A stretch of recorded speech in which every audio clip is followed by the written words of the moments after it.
Ekodan keyin tabiiy homiladorlik bo'lmaydi. Mif bo'ladi. Eko faqat boylar uchun. Mif.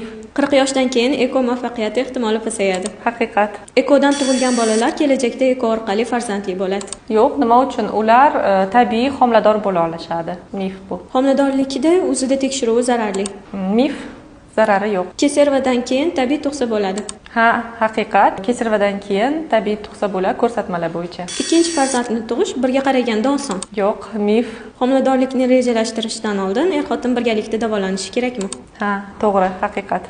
Eko faqat ayollarda muammo bo'lganda qilinadi. Mif. Erkaklarda muammo bo'lsa ham eko qilinadi. Homiladorlikdan saqlanuvchi gormon dorilar ichgan ayollarda homiladorlik yuzaga kelmaydi.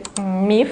Homiladorlik yuzaga keladi agar gormon tabletlarini ichish to'xtatilsa. Farzandning qiz o'g'il bo'lishi erkak kishiga bog'liq. Haqiqat. Y xromosoma faqat erkaklarda bor. Sitora Isroilovna faqat eko bilan shug'ullanadilar.